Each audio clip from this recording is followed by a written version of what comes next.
Nós vamos hoje falar sobre a parábola do construtor prudente e do insensato. Você estava aqui pela manhã, esse foi o texto que o Selemani pregou, mas é o texto que é base para a nossa reflexão também nessa noite, né? Nós vamos continuar ou fazer uma meditação sobre esse texto. E eu estava ali conversando com o Selemani, eu falei, Selemani, me diz aí, o que aconteceu? Né? Conta para mim, você confundiu a mensagem lá, ou eu não fui claro, ou o Espírito de Deus está nos direcionando para isso. Ele falou, não, pastor, eu tinha preparado um texto de Romanos 5, e aí quando eu vi lá sobre as parábolas, eu preparei a parábola. Eu falei, então vamos embora, você pregou de manhã, nós vamos falar novamente sobre isso, que é o texto que Deus está nos direcionando. Né? E foi muito profundo. Se você estava aqui pela manhã, você vai saber do que eu estou dizendo, a reflexão que nós tivemos, e nós vamos novamente refletir nesse texto. Tenho certeza que Deus tem lições para nos ensinar. Vamos lá? Mateus capítulo 7, versos de 24 a 29. Você pode abrir a sua Bíblia, deixar aberto ali, eu quero fazer uma pequena introdução. Mateus capítulo 7, versos de 24 a 29.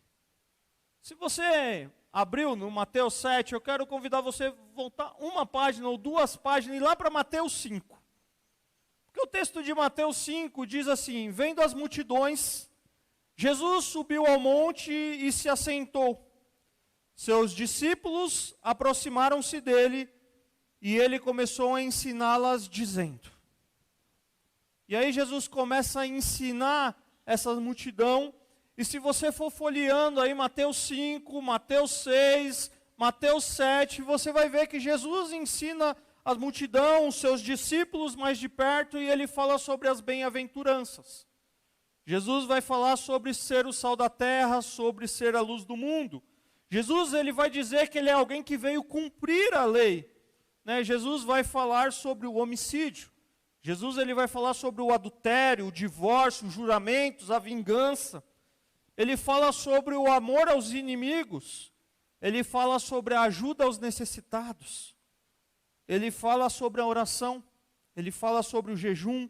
Ele fala sobre os tesouros no céu. Ele fala sobre as preocupações da vida. Ele fala sobre o julgamento ao próximo, a persistência na oração. Ele vai falar sobre a porta estreita e a porta larga. Ele vai falar sobre a árvore e o seu fruto. E Jesus aqui está diante daquele que nós chamamos e conhecemos como o Sermão do Monte. E o Sermão do Monte, queridos, ele leva os discípulos a olhar para Deus e a olhar para dentro de si mesmo, de forma que eles vivam de uma maneira que honre a Deus e seus semelhantes. Jesus, ele faz um convite e ele apresenta a forma como aqueles que o seguem devem viver diante desse convite. Nós podemos dizer aqui no Sermão do Monte que seria como se Jesus estivesse proclamando um código de ética. E após o ensino sistemático desse código de ética do reino, Jesus ele conclui a sua argumentação do Sermão da Montanha, do Sermão do Monte, com a parábola dos dois fundamentos.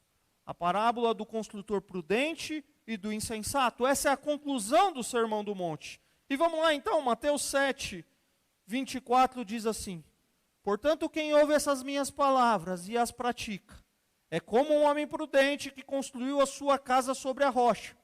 Caiu a chuva, transbordaram os rios, sopraram os ventos e deram contra aquela casa. E ela não caiu porque tinha seus alicerces na rocha. Mas quem ouve essas minhas palavras e não as pratica, é como um insensato, que construiu a sua casa sobre a areia. Caiu a chuva, transbordaram os rios, sopraram os ventos e deram contra aquela casa. E ela caiu, e foi grande a sua queda. Quando Jesus acabou de dizer essas coisas, as multidões estavam maravilhadas com o seu ensino, porque ele as ensinava como quem tem autoridade, e não como os mestres da lei. Palavra do Senhor para nós nessa noite. Pai, obrigado pela tua palavra, Pai. Nós já introduzimos aqui, lendo a tua palavra. Nós louvamos ao Senhor, ó Pai, nós colocamos o nosso coração diante de Ti. Nós queremos continuar ouvindo a Tua voz, ó Pai. Tua palavra é rica, é viva, é eficaz. Ó Deus, a tua palavra se renova a cada manhã. E assim como nós ouvimos hoje pela manhã, Pai, nós queremos também sair daqui tocados pelo Senhor nessa noite. Pai, que o teu Espírito Santo tenha liberdade de falar em nosso meio. Essa é a nossa oração em nome de Jesus. Amém. Esse verso que nós acabamos de ler é um texto bastante conhecido. Ele descreve a história de dois construtores. Duas casas e uma forte chuva que se lança contra aquelas casas construídas. Essa parábola demonstra para nós a importância de praticar aquilo que está sendo ensinado, ou aquilo que está sendo assimilado ou ouvido.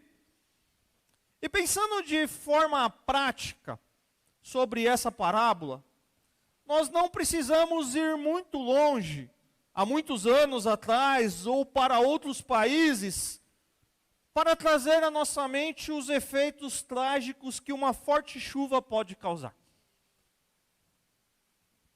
Basta nos lembrarmos algumas semanas atrás do Rio Grande do Sul, ou nos lembrarmos das tragédias que normalmente ocorrem no verão no estado de São Paulo, por exemplo, esse ano nas cidades do litoral, que afetam aquelas casas construídas em encostas, em morros, à beira dos rios, ou até aquelas casas mal construídas devido à falta de oportunidade e recursos financeiros. Enfim, tantos outros fatores, mas o fato é que o resultado dessas tragédias muitas vezes são mortes, perdas materiais e muita gente desabrigada. O bairro que eu cresci na cidade de Barueri chama Jardim Maria Helena, o bairro que eu moro hoje. E os meus pais moram ali há 44, 45 anos. Os pais da Daísa também moraram muito tempo ali. E quando eles mudaram para aquele bairro, era um bairro muito deserto de Barueri, não tinha asfalto, não tinha nada. Com o tempo foi evoluindo, mas tem algo que sempre marcou aquele bairro. Foram as cheias. Aquele bairro ele fica numa divisa entre Barueri e Carapicuíba. Barueri, ao longo dos anos, fez um bulevar, uma praça ali, canalizou o rio, uma parte do rio. E o outro lado de Carapicuíba ficou aberta, mas era divisa com Barueri, e todos os anos ali, ou quase todos os anos, tem cheia. Dificilmente passar um ano aquele bairro não ter cheia. Isso foi durante toda a nossa infância, foi durante toda a nossa vida, vivendo isso. Obviamente, a Daísa e eu a gente morava numa rua que era continuidade uma da outra, tinha uma avenida que atravessava nossas ruas, mas a gente morou, o bairro é uma subida e a gente morava para cima, então nunca nos afetou. Mas as casas que ficavam ali na parte plana do bairro, na beira do rio, sempre foram afetadas pela chuva. Tem um amigo do meu irmão que mora num terreno muito próximo ao rio, normalmente essa cheia sempre invade a casa deles.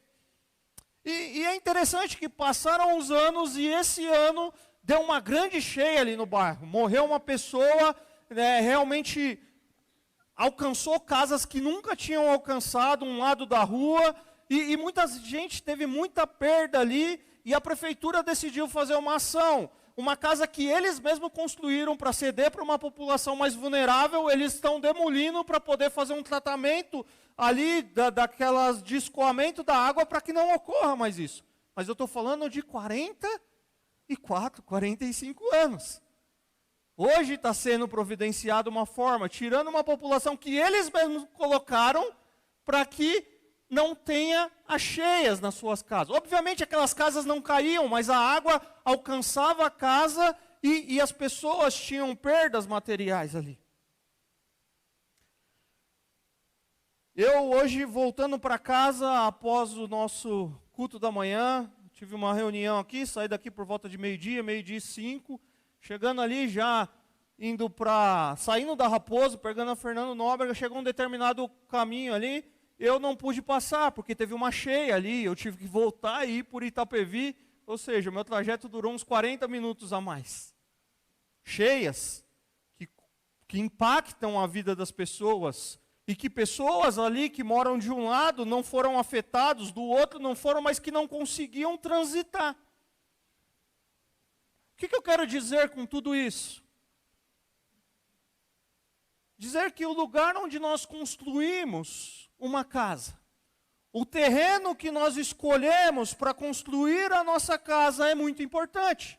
Obviamente a gente tem vulnerabilidades e nem todo mundo que mora numa encosta ou mora na beira do rio fez isso por uma escolha sua.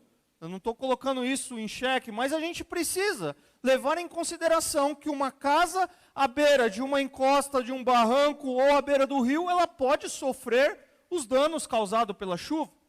Então nós precisamos construir a nossa casa num lugar sólido, num lugar onde tem uma boa assistência, num lugar onde a gente vai evitar os transtornos o máximo possível, um lugar que a gente vai colocar a nossa família em segurança.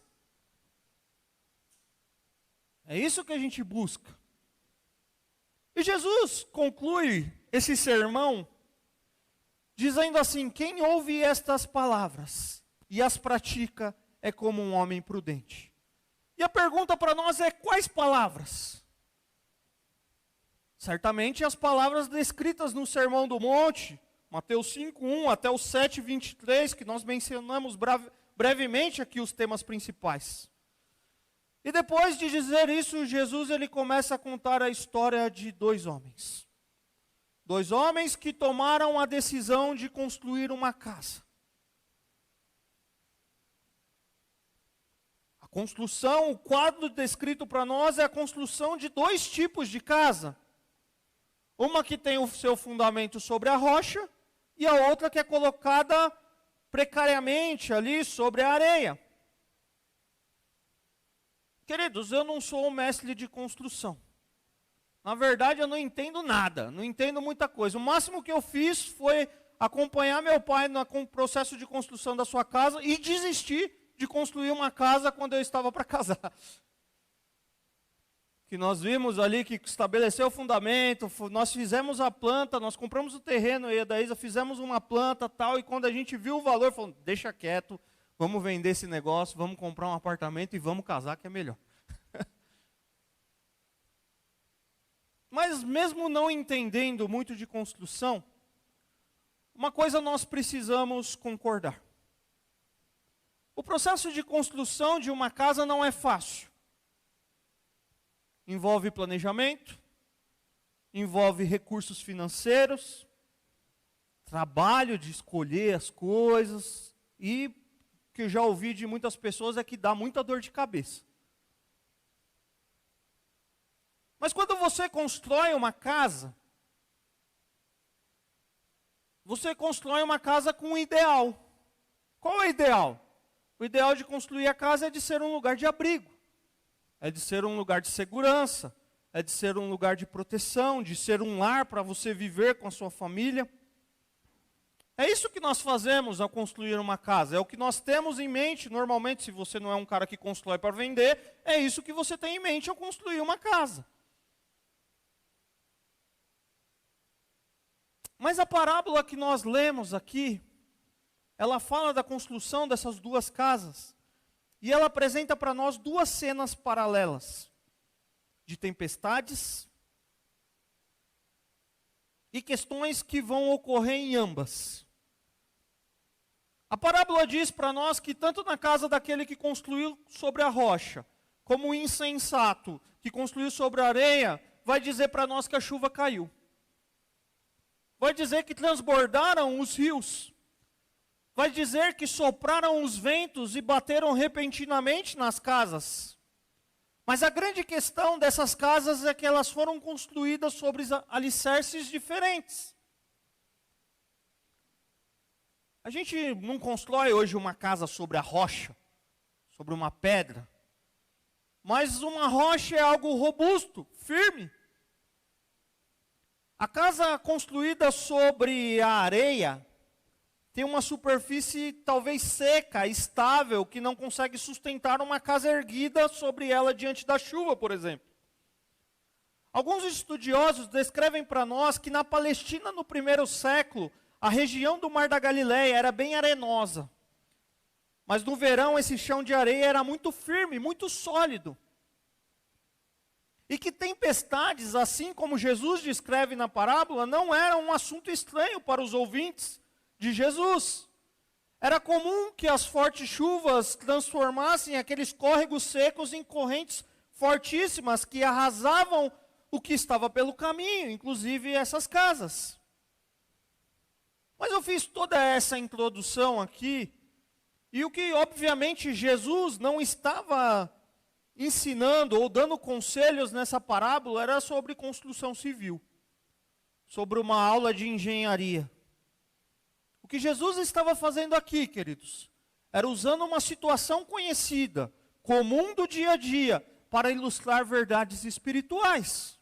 E o que nós estamos fazendo aqui é usar situações comuns, das cheias que nós vemos, das experiências que nós temos, que nós ouvimos, para pensar em situações e em verdades espirituais.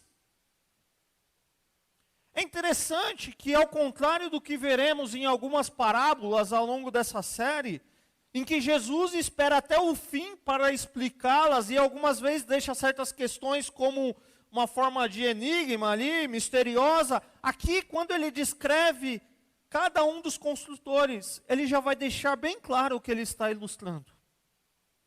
E aí ele vai dizer para nós muito claramente no verso 24, portanto, quem ouve estas minhas palavras, que palavras? Essas que ele ensinou e as pratica, é como um homem prudente, que construiu sua casa sobre a rocha. Mas quem ouve estas minhas palavras e não as pratica, é como um insensato, que construiu a sua casa sobre a areia. É interessante que ambos os construtores, os dois tipos de pessoas, ouviram a palavra de Jesus.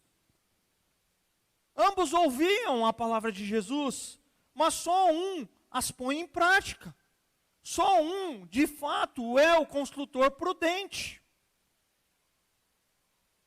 Eu quero te lembrar mais uma vez para quem Jesus está falando essas parábolas, essas palavras, melhor dizendo. Jesus está falando aos seus discípulos e a multidões. Ele sobe para a região montanhosa da Galileia para se sentar e ensiná-los.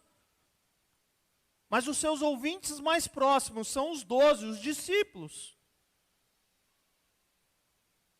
E Jesus explora aqui para ele traços do caráter que Deus considera bem-aventurado. O sermão inclui o ensino sobre ser sal e luz do mundo, entre tanto outros que já mencionei aqui, e você pode depois conferir. Jesus está falando para pessoas religiosas. Jesus, ele está falando para discípulos e para judeus.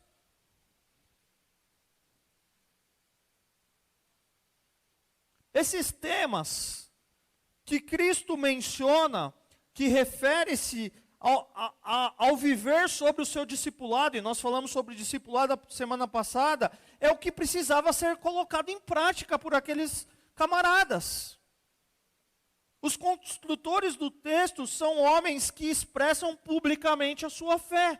É para aqueles que já entregaram a sua vida a Cristo e receberam o seu perdão. Ao aplicarmos para a nossa realidade essa parábola, nós podemos pensar que Jesus estava falando com aqueles que possuem uma vivência cristã, com aqueles que frequentam a igreja, com aqueles que simpatizam com o ambiente cristão, com a sua mensagem. Mas é interessante que, olhando para a parábola, tanto o prudente como o insensato, nós não conseguimos em um primeiro momento distinguir a casa desses construtores. Elas são semelhantes e estão vulneráveis aos mesmos problemas. Ambas estão expostas. E quando nós pensamos nessas casas como as nossas vidas, ambos nós também não conseguimos distinguir quem é o ouvinte prudente e quem é o ouvinte insensato. Porque ambos estão expostos aos ensinos de Jesus, à sua pregação. Estão aí ao dia a dia construindo uma vida. Estão diante das lutas e das tempestades que a vida traz. E nós não conseguimos, de uma certa forma, distinguir. Eu não consigo dizer o Bruno é o insensato e o Fernando é o prudente. Vou usar eu como insensato, obviamente, né? E o Fernando é o prudente. Não é possível distinguir. Por quê? Porque ambos estão expostos à mesma palavra, ambos são feridos pela mesma palavra, ambos estão no dia a dia construindo a sua vida ao longo do dia a dia da sua jornada, ambos estão vivendo as lutas e a tempestade da vida. Mas o Senhor, na sua palavra, começa a dizer para nós quem é o prudente e quem é o sensato. Se você for comigo para o Salmo 111, verso 10, vai dizer assim: o temor do Senhor é o princípio da sabedoria. Todos os que cumprem os seus preceitos revelam bom senso, ele será louvado para sempre. Quem é o sábio? O que teme ao Senhor.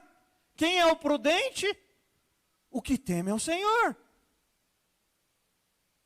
Veja, por exemplo, comigo, alguns versos na literatura de sabedoria, lá em Provérbios, que fala muito sobre a insensatez, sobre a prudência. E Provérbios 1:7 diz assim: o temor do Senhor é o princípio do conhecimento, mas os insensatos desprezam a sabedoria e a disciplina. Percebe como as escrituras começam a dizer para nós quem é o prudente e quem é o insensato? O prudente, ele teme ao Senhor. Ele tem isso como princípio da sua vida, o desejo da sua vida é conhecer o Senhor, mas o insensato, ele despreza o Senhor. Ele despreza a sabedoria de que vem do Senhor, ele despreza a disciplina. Provérbios 10:25, passada a tempestade, o ímpio já não existe, mas o justo permanece firme para sempre. Quando vem a tempestade, o ímpio vai ser destruído, já não existe, mas o que é justo vai ficar firme. Provérbios 12:7, os ímpios são derrubados e desaparecem, mas a casa do justo permanece firme. Olha como a Bíblia é cheia de ilustrações sobre o prudente e o insensato.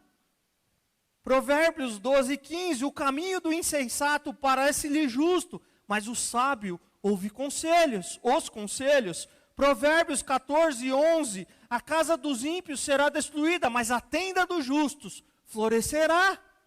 Só são alguns exemplos para nós, como a palavra de Deus mostra como é a vida de um camarada que é prudente e como é a vida do camarada que é insensato. O que Jesus convida para nós, um convite de Jesus para nós nessa parábola, nessa história que nós lemos, é um convite para uma vida atenta à sua palavra. O homem prudente, o homem sábio, é aquele que é sensível à palavra de Deus. O prudente, ele é sensível à palavra de Deus, ele tem um relacionamento íntimo com Jesus, enquanto que o imprudente despreza esse relacionamento. Para o sábio, o ouvir não tem valor se não resultar em transformação, em ação. Ele escuta, mas ele quer ser transformado por aquilo que ele escuta. Ele quer mudar, ele quer ler a palavra, ele quer ser sensível à palavra e dizer: Senhor, me muda através da tua palavra, do teu Espírito Santo que habita em mim, mas naquilo que a tua palavra tem me indicado. O prudente, e esse convite de Jesus para uma vida atenta à sua palavra, o prudente, o sábio que é sensível à palavra de Deus, ele também obedece à palavra de Deus. Porque ele não é só sensível, ele não só chora diante da palavra, ele não só se mexe com o que a palavra diz, mas é obediente à palavra. Ele leva a sério os ensinos de Jesus. Ele coloca em prática os ensinos. Ele não é somente ouvinte, mas é praticante da palavra.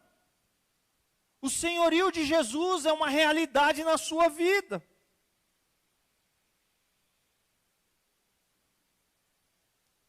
Ambos aqui são ouvintes, queridos. Ouve as palavras de Jesus, mas o prudente obedece, o insensato desobedece. Ambos aqui, como ouvinte, constroem uma casa, estão vivendo a sua vida, mas um é prudente e constrói na rocha, outro é imprudente e constrói na areia. Ambas as casas passam por tempestades, mas uma permanece e a outra cai. O prudente, querido, é aquele que vê e vive as provações da vida e coloca sua confiança em Deus. O insensato, ele ignora as fragilidades da vida e coloca sua confiança em si mesmo. Mas o prudente, ele confia em Deus. Mas é interessante que quando nós vamos avançar nisso ao longo dos estudos das parábolas, porque quando nós olhamos para as parábolas, nós precisamos pensar não apenas no limitar aqui nas crises, nas tempestades como crises da vida, mas também para o final dos tempos. Na ideia escatológica das parábolas, a tempestade como juízo final.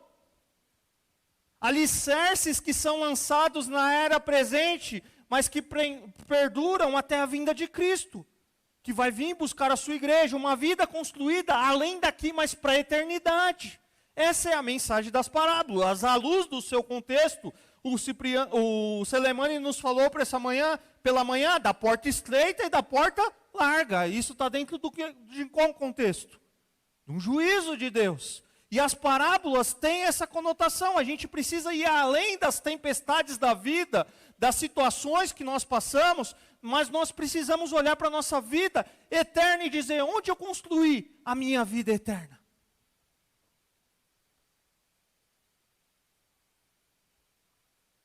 Quando eu passar pelo julgamento, quando eu estiver diante do meu Senhor, eu tenho as marcas do sangue do Cordeiro, eu recebi Jesus como Senhor e Salvador da minha vida. Algumas aplicações para nós, queridos, porque a sua casa, a casa desses construtores, nós podemos dizer que é a nossa vida, o desenrolar dela, as nossas escolhas, os caminhos que nós temos percorrido, os nossos desejos. E a minha pergunta é: como que está a sua vida? Como você tem construído a sua casa? É uma história que você deseja construir, independente de nada, você mesmo quer sair, ser o protagonista dela, ou você olha e diz assim: tem um Deus que me criou, e eu preciso estar em relacionamento com Ele, eu preciso entender o que Ele quer da minha vida. A pessoa que ouve o Evangelho e reage ao Evangelho com obediência, constrói uma vida para a eternidade.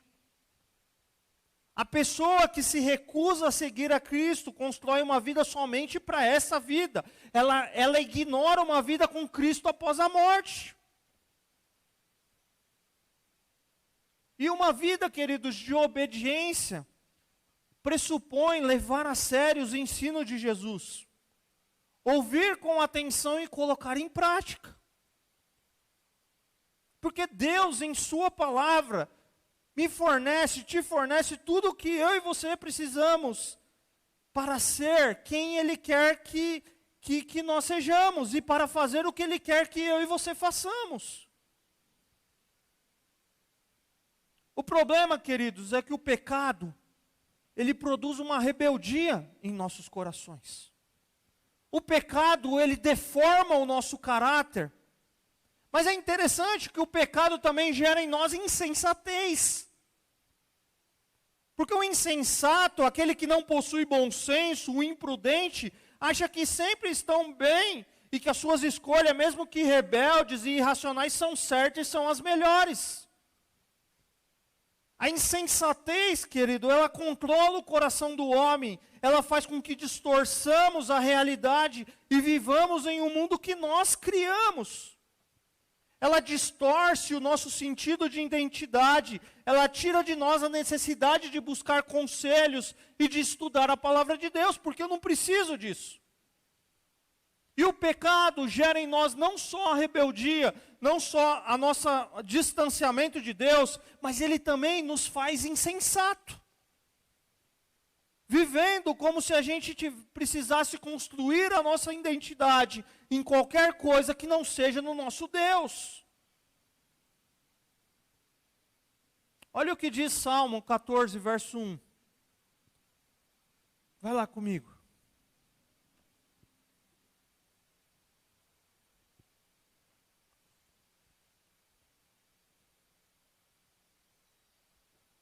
Salmo 14, 1.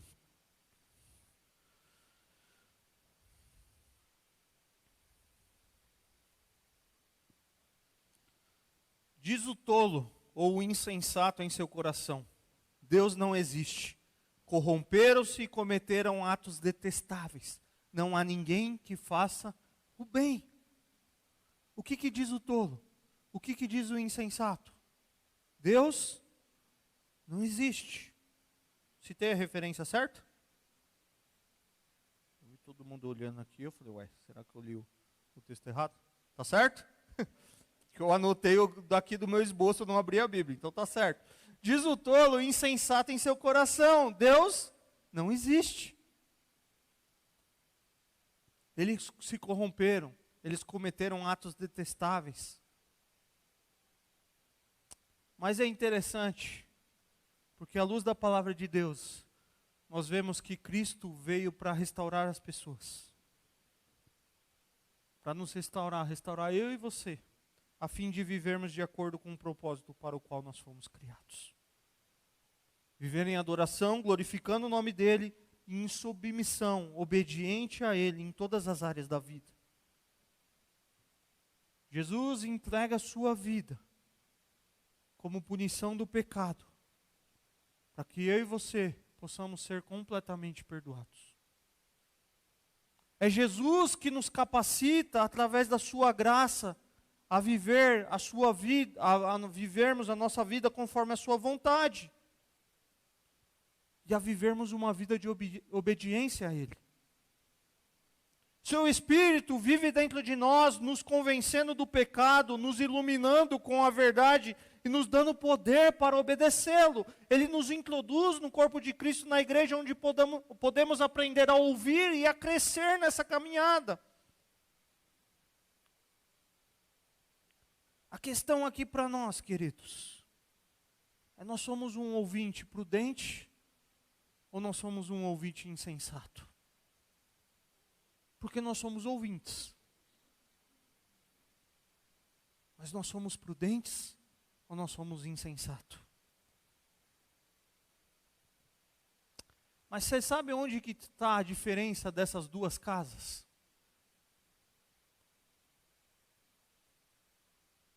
Não está apenas no terreno, que tinha rocha e que era de areia. A diferença está no alicerce. A diferença está em quão fundo ele cavou para fazer a base da sua vida, da sua casa. Eu quero que você vá comigo lá para Lucas 6, versos 46 a 49, que é o texto paralelo a esse que nós lemos aqui, correlato. Olha como Lucas descreve, e eu gosto de ler esse texto dessa forma, porque eu vejo isso uma profundidade. Olha como Lucas coloca um detalhe adicional.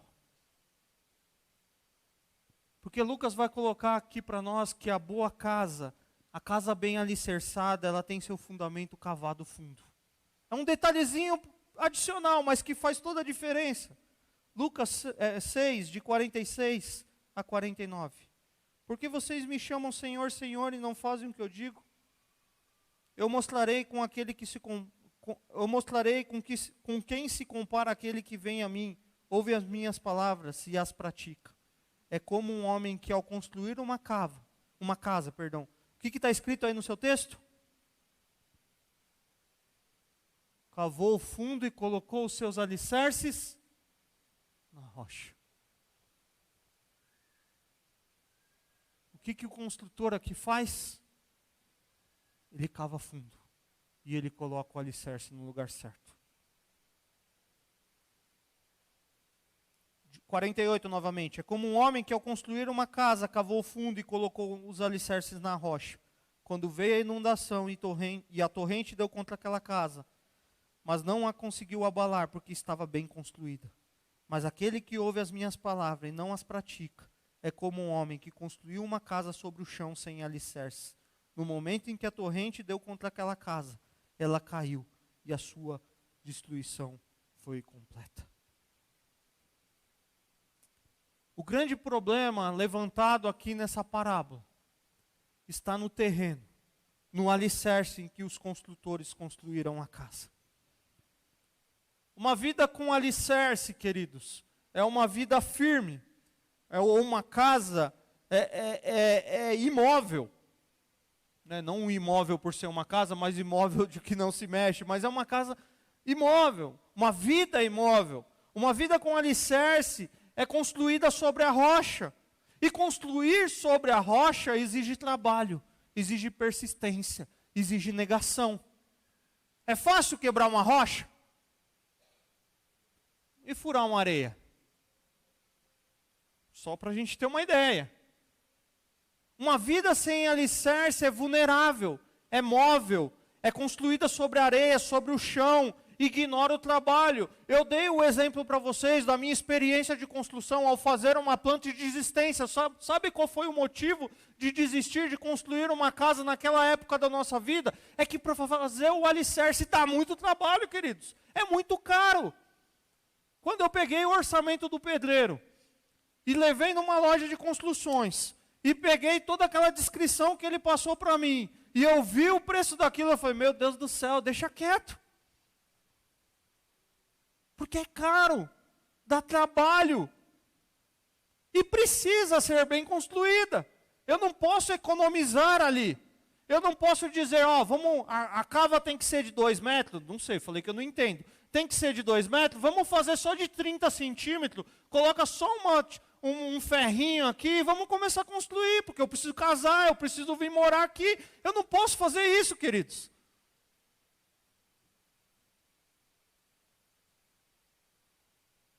Eu não posso fazer isso. Por quê? Porque vai cair.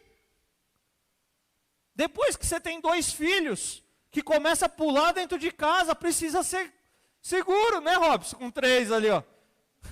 Precisa ser seguro. Vai cair, queridos. O meu pai, eu falei que eu acompanhei a sua construção, porque meu pai, quando comprou a casa há 40 e poucos anos atrás, eram essas casas de construções, de construtora de 40 e poucos anos atrás, que a casa não tinha base sólida nenhuma. Ao construir sobre aquela casa, ele teve que demolir a anterior para poder construir uma casa. Por quê? Precisa ter firmeza. Você não entraria aqui nesse templo se eu falasse para você que aqui embaixo tem uma mina e os irmãos foram muito econômicos na época que construíram essa igreja e economizaram, e se ventar um pouquinho mais forte aqui em Calcaia vai cair, você entraria aqui. Mas é verdade que tem uma mina. Mas eu já ouvi falar que os irmãos não economizaram para poder deixar a construção. Basta você olhar no tamanho do muro que a gente tem aqui no fundo, pelo lado de fora, para segurar todo esse barranco. Porque precisa ser sólido, precisa ter firmeza. Isso dá trabalho, queridos. Fazer alicerce dá trabalho. Eu durante a pandemia, um pouquinho antes da pandemia, eu estava sem trabalhar, comecei a trabalhar ali naquele período, e a gente morava num apartamento em Jandira, ao lado de um reservatório da Sabesp. E de repente a Sabesp começou umas obras ali e tal, desenharam no chão, e eu comecei a ver, eu falei, os caras vão fazer outro reservatório aqui. E aí, beleza, voltei a trabalhar e tal, aí veio a pandemia. Vocês não imaginam a loucura que eu e a Daísa vivemos, trancado dentro de um apartamento, e ouvindo aquele dia, todo dia a reforma daquele reservatório do lado do nosso apartamento. Mas sabe qual é a certeza que eu tenho daquele reservatório da Sabesp, pelo que eu acompanhei? A base é sólida. Ali tem milhões de água, mas o alicerce que os caras construíram para segurar aquilo é sólido demais. Para fazer a caixa d'água com esse material que eles fazem hoje foi muito rápido. Mas para fazer o alicerce, queridos, gastaram meses. Porque exige. E o que eu quero dizer com todos esses exemplos que eu dei para você, que alicerce espiritual não é vir para a igreja todos os domingos, não é ser voluntário em ministério, não é ser líder, embora tudo isso seja importante e reflete uma vida de alguém comprometido com Deus e com a sua igreja. Alicerce espiritual não é aquilo que eu chamo de carreira eclesiástica na igreja, não é cargo, não é ocupação. Porque antes de ser chamado para fazer alguma coisa, primeiro nós somos chamados para conhecer aquele que tem nos chamado. Primeiro, Deus nos chama para um relacionamento íntimo e profundo com Ele. Ou seja, Ele nos escolhe para sermos, para depois fazer algo por Ele. Então, queridos, alicerce espiritual é intimidade com Deus. Alicerce espiritual é oração. Alicerce espiritual é leitura da Bíblia. Alicerce espiritual é transformação. Alicerce espiritual é amadurecimento de vida cristã. É a busca de uma vida de aprofundamento espiritual e não de superficialidade.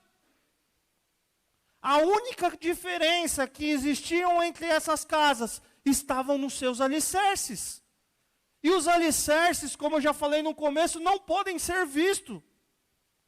Quem consegue ver o alicerce aqui da igreja? Quem consegue ver o alicerce lá da sua casa? O Demetrios, porque a dele está construindo, ainda dá para ver. Mas depois de construído, dá para ver? Ele só se torna visível apenas depois que a tempestade vem sobre as casas. Porque a casa edificada sobre a rocha resistiu. E a casa edificada caiu. E o texto diz que caiu sobre a areia e como foi grande a sua queda. Queridos, eu quero convidar você, ao encerrar essa parábola, a ter uma vida bem alicerçada em Cristo.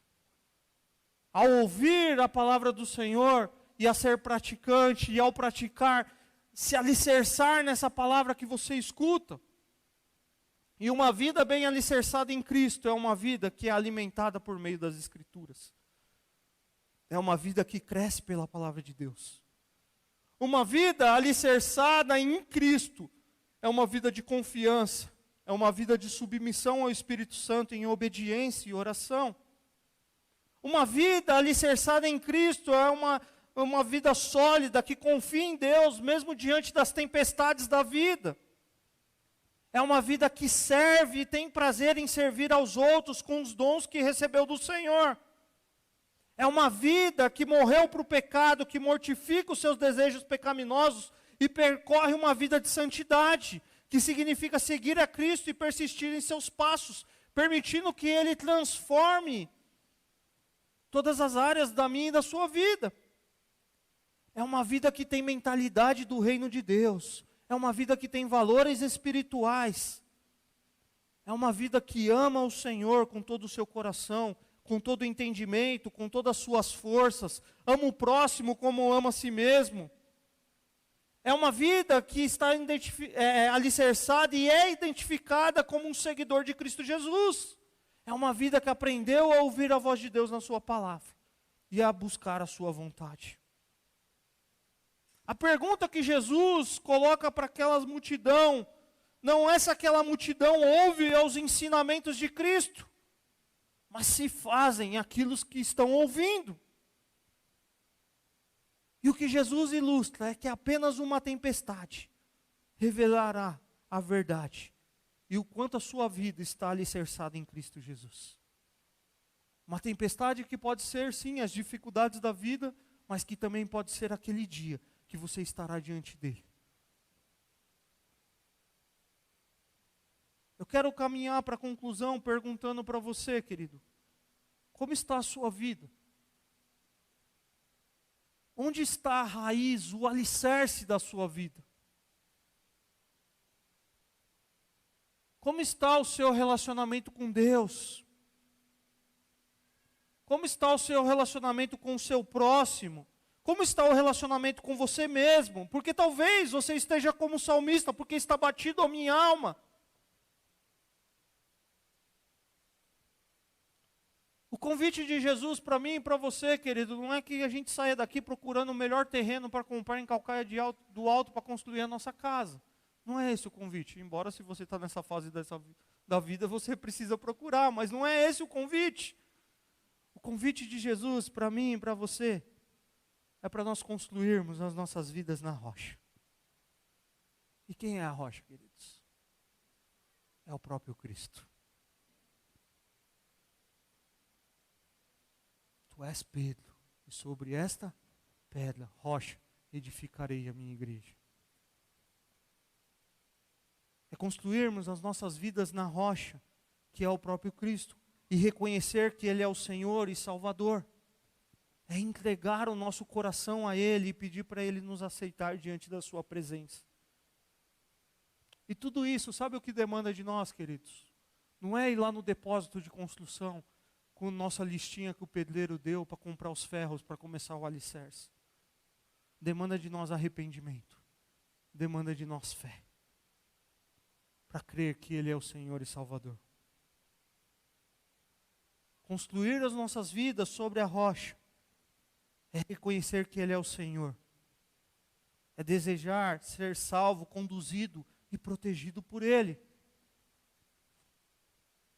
E a minha pergunta é: você construiu já a sua vida sobre a rocha Jesus Cristo? Ou você olha para a sua vida e fala, isso não é uma verdade. Eu vou construir da forma que eu quiser. Eu vou construir com o meu entendimento. Eu vou construir com a minha carreira profissional. Eu vou construir com meus diplomas. Eu vou construir com o meu casamento. Eu vou me construir viajando pelo mundo.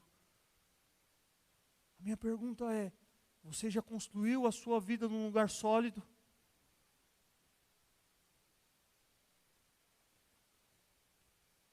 Mas também, o convite de Jesus para nós é para construirmos a nossa vida, a base dela, o alicerce na sua palavra, nos seus ensinos. É crescermos em nossa caminhada com Ele. E certamente, diante disso, nós vamos sendo capacitados para enfrentarmos as tempestades da vida.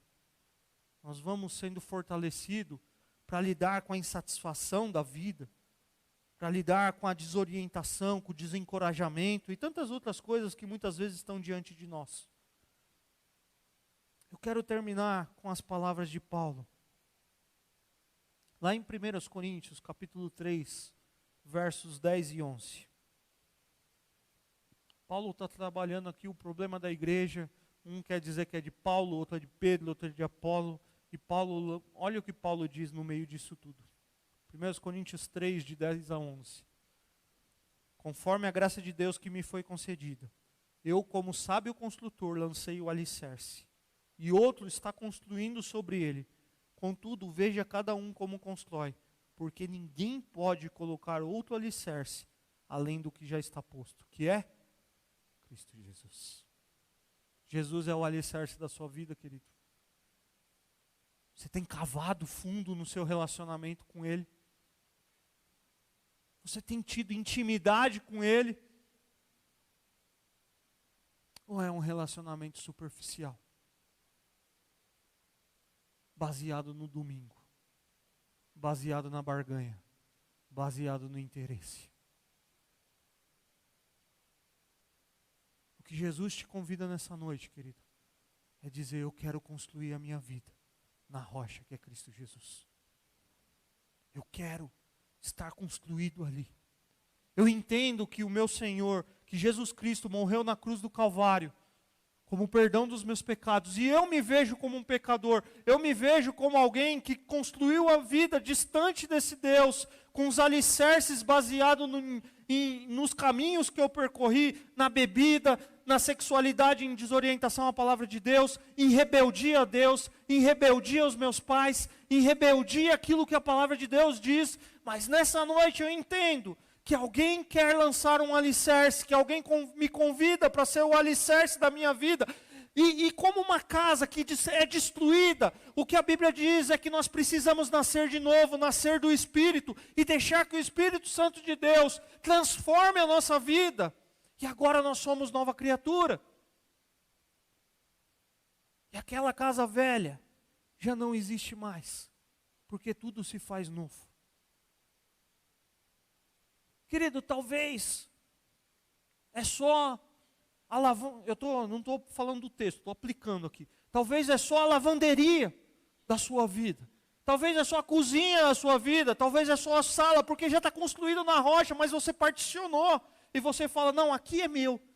Aqui é a minha área de lazer.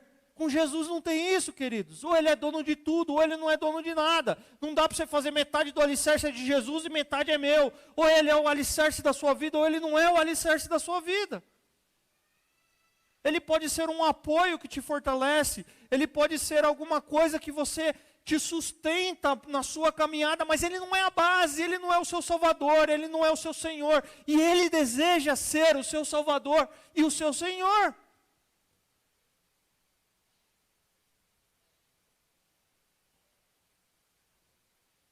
E para construir o alicerce, precisa quebrar esse eu, para que seja construído em Cristo Jesus, queridos. A minha pergunta para você novamente: você já construiu a sua casa na rocha?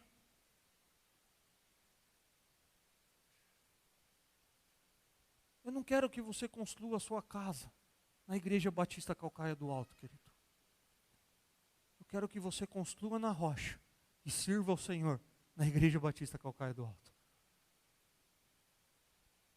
Porque nós somos, como nós falamos esses últimos meses, apenas uma agência, a reunião do corpo aqui de Cristo, mas construir na rocha é entender: eu preciso de um Senhor, eu preciso de um Salvador, porque eu estou distante dele. A Bíblia diz que se eu não me achegar a Deus, só há uma forma de eu me achegar a Deus, e é por meio de Cristo Jesus.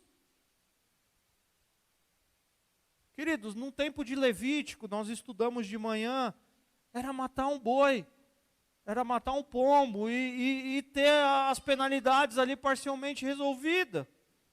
Hoje a gente não quer mais matar o boi, a gente não precisa, graças a Deus, né? Mata para o açougue lá para a gente comer.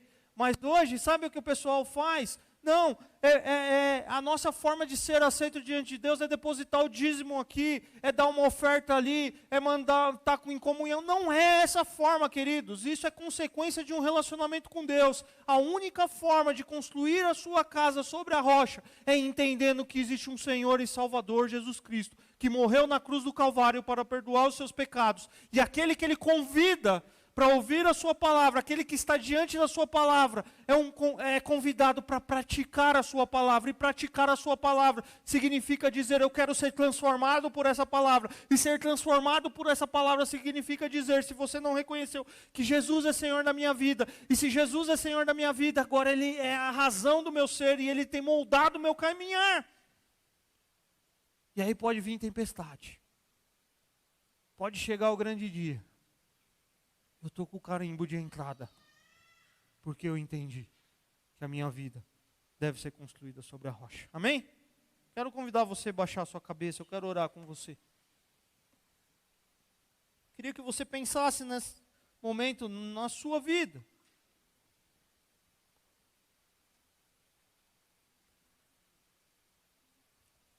Na sua caminhada com Deus.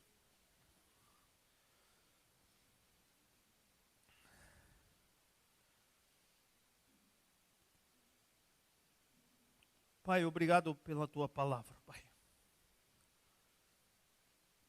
Pai, nós estamos olhando para aquilo que o Senhor Jesus ensinou no tempo que esteve entre nós e que está registrado na tua palavra, Pai, que é a revelação do Senhor para nós. E tentando, ó Pai, extrair os ensinamentos, ó Pai, ou as lições, ou a lição, dependendo da parábola, daquilo que nós podemos aprender com o que o Senhor tem nos ensinado. E hoje nós olhamos, tanto pela manhã como agora à noite, para esse texto, Pai. Um texto que coloca diante de nós uma história muito simples. Uma história muito comum, inclusive para nós, no Brasil, nos dias que vivemos hoje. Que nos faz olhar, Pai, para esses construtores, para a forma que eles construíram a sua casa. E nos faz olhar para as nossas vidas, como a forma que nós temos construído as nossas vidas. Nós não queremos sair daqui como aqueles religiosos que saíram e disseram assim: uau, nós nunca vimos nada igual. Ele fala como quem tem autoridade. Nós queremos ouvir isso do Senhor, mas nós queremos ser transformados, Pai. Porque aqueles religiosos depois vão colocar outros questionamentos, mas nós queremos ser transformados pela Tua palavra. Nós queremos dizer, falar, ó Pai, talvez nós construímos a nossa vida em tantas coisas, em tantas expectativas que nós colocamos em tantas coisas. Talvez nós construímos a nossa vida, ó Pai, nos ídolos guardados dentro do nosso coração que foi se revelando ao longo da vida. E a gente tem construído até hoje a nossa vida nisso.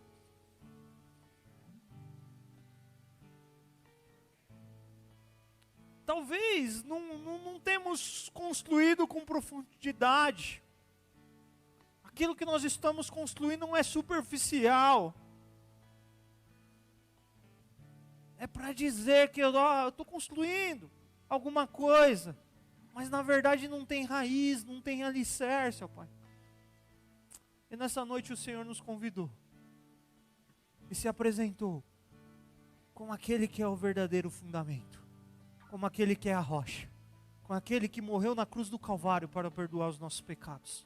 E nós queremos construir a nossa vida no Senhor, com o Senhor e através do Senhor. Por isso, ó Pai, nos aceite diante da Tua presença, perdoe os nossos pecados, ó Deus, e nos ajuda na nossa caminhada para que nós coloquemos o Senhor como a base, como um alicerce, reconhecendo com arrependimento e fé que o Senhor é o nosso Salvador. Derruba, ó Pai, se precisar, os cômodos da nossa casa, da nossa vida que nós construímos, que tem nos afastado do Senhor. Alicerces que foram colocados, que não é o Senhor, que não é pela Sua palavra.